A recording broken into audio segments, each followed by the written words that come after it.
Salut pour ceux qui félicitent la brigade anti-Salina, salut spécial. Et pour ceux qui nous détestent et qui nous haït, est-ce qu'on va vous saluer? Non, salut à vous. On est quand même pour toi. Je suis Stéphane Tchoumou, le porte-parole de la brigade anti-Sardina. Je fais cette petite vidéo dans le but d'apporter quelques petites précisions parce que, voilà, toujours la manipulation, hein, c'est de nos adversaires politiques là. Mais il faut apporter des précisions. Mais avant d'apporter des précisions, je vais féliciter les combattants. Bravo, bravo, bravo. Les combattants du Belgique et ceux de Paris. Bravo pour l'action qui a été menée. Merci. Parce que le but pour nous, c'est d'interpeller ceux qui gèrent ce pays, qui ne sont pas la bienvenue, vu ce qu'ils font pour le cas du Cameroun. Donc, la brigade anti-Sardina est descendue parce que nous avions eu l'information que le ministre de la Jeunesse devait se retrouver en Belgique et qu'il avait un colloque. Voilà les informations que nous avions eues. Mais d'après nos renseignements, il savait que en fait, c'est une campagne de communication, de marketing politique et de communication politique à l'endroit de l'hégémon, le président de la République, M. Paul Biya. Et ce même ministre de la Jeunesse a créé, son ministère, ils ont créé des groupes Telegram où ils sont en train de recruter des jeunes. Ces jeunes sont payés, vont être payés 50 000 par mois. Le but pour eux, c'est d'attaquer les expressions des oppositions dans les réseaux sociaux. Donc pour diluer notre message et notre discours, vous allez les voir, ils sont multiples comme ça.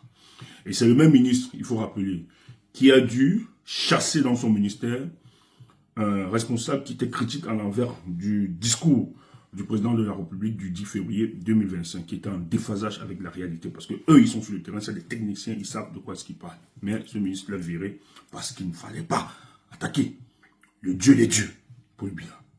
Alors, il vient, ils expliquent que quand ils viennent à la diaspora, c'est en fait, ils sont, c'est créer le pont entre la diaspora camerounaise, l'administration, la diaspora camerounaise et l'administration camerounaise, c'est-à-dire de leur donner des opportunités de travail, de financement, etc. Mais derrière, en réalité, il y avait, ça c'est le message qui était diffusé, hein, que c'est ça. Mais après, on s'est rendu compte qu'en fait, c'est une grande caravane de dédicace de l'ouvrage Paul Biya et la jeunesse camerounaise hier, aujourd'hui et demain.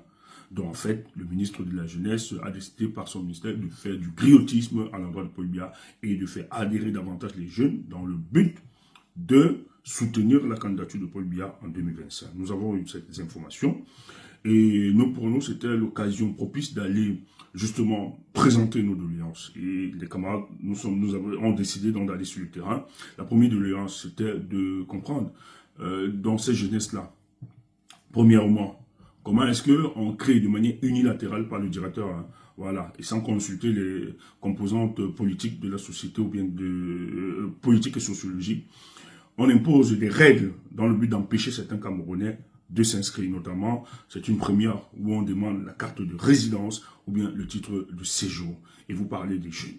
Le deuxième élément, c'était de parler aussi de la condition des jeunes au Cameroun. Mais lorsqu'ils sont arrivés, c'était dans un souci de dialogue, bien sûr, et de remettre un mémorandum qu'ils remettent aux autorités. Mais lorsqu'ils sont arrivés, il y a eu opposition qui n'entre pas, c'est pour ça que les gens décident d'entrer, de discuter. Et quand ils arrivent, toujours pour apaiser, mais on leur oppose une certaine forme de violence. Ceux qui assuraient la sécurité du ministre et de l'ambassadeur. Voilà comment nos amis se sont défendus. C'est ce qu'on va appeler légitime défense, c'est un droit naturel, on ne revient pas. Et vous aviez vu tout cela, mais je tiens à vous rappeler que ceux qui viendront nous faire des leçons ou bien de cours de violence, j'ai bien voulu dire avant de nous faire des leçons, allez d'abord définir, pour le cas du Cameroun, allez d'abord vous renseigner qui fait la violence à qui? Lorsque vous allez répondre à cette question, revenez vers nous. Parce que moi, je ne pense pas que notre violence nous n'avons pas contre. Ceux qui sont en face, ils affament, ils oppriment, ils oppressent, ils emprisonnent, ils tuent, ils assassinent le peuple dans le but de se maintenir. Donc, si à cette échelle-là, franchement, si vous dites que c'est de la violence, je suis vraiment très désolé, vous n'avez rien compris. Ok. Maintenant, chacun est libre de penser comme il veut. Les gens nous disent, nous sommes... Non. On n'est pas en démocratie, pour le cas du Cameroun, c'est une dictature. Il faut vous le rappeler. Je n'ai pas besoin de faire une litanie d'attitude de dictateur de M. Paul Biya. Vous le savez très bien. Et ceux qui viennent nous parler, vous êtes incapables, de véritables mauviettes, vous êtes incapables de vous organiser dans le but de demander que le jeu soit transparent pour le cas du Cameroun des élections. Vous êtes incapables de vous mobiliser pour qu'on améliore la condition de nos citoyens. Vous êtes incapables de vous mobiliser pour que nous ayons des routes, nous ayons des hôpitaux adéquats, que nous ayons justement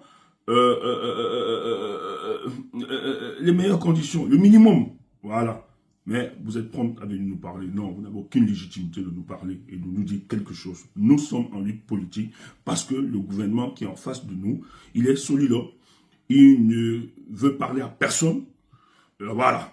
Elle s'écoute ce gouvernement s'écoute lui-même. Donc, dans ces conditions, ça essaie de radicaliser tout davantage le peuple congolais. Ce que vous voyez là, ce n'est rien, parce que ça va aller de plus en plus. Parce que les membres du gouvernement ne sont pas les bienvenus ici pour le cas lorsqu'on a vu la situation sociopolitique de notre pays. Donc, ce qu'il faut rappeler, l'objectif pour eux, c'est de recruter des jeunes. Ça, il faut le dire, de recruter, parce qu'ils ont commencé pour le cas. Nous avons l'information, et c'est le ministère de la Jeunesse. Ils recrutent des jeunes qui payent 50 000 avec l'argent du contribuable. Donc, on n'arrive pas à organiser les jeunes, à encadrer ces jeunes-là pour qu'ils trouvent les meilleurs métiers adéquats, pour qu'ils s'en sortent. On n'écrit aucun cadre. Mais pour les élections, parce qu'on veut maintenir un dictateur à la tête d'un pays, on prend dans des jeunes. Pour le cas du Cameroun, ils ont créé des groupes Telegram où ils ont recruté beaucoup de jeunes. Ils sont payés 50 000 par mois et vous allez voir plusieurs profils comme ça sur toutes les plateformes, les réseaux sociaux qui viennent en faux profit nous attaquer matin, midi, soir, en fait de diluer les expressions de l'opposition.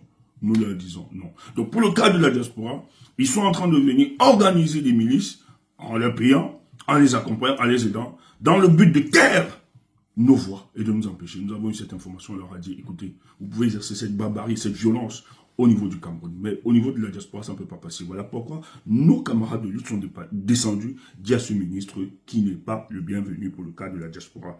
Et nous avons fait une visite patriotique et vous avez vu ce qui s'est passé. Donc, voilà dont l'objet de notre communication, c'était d'empêcher le plan diabolique qu'ils sont en train d'organiser. Et ceux qui étaient dans la salle, certains ont témoigné, on a eu le retour, qu'en réalité, eux, ils pensaient venir, que c'était un colloque d'opportunités d'affaires. Eux-mêmes, ils étaient surpris de savoir que c'était la dédicace du livre Paul Biya, la jeunesse camerounaise, hier, aujourd'hui et demain. Vous voyez, dans le banditisme, on pense à ces jeunes lorsqu'on a à la veille des élections.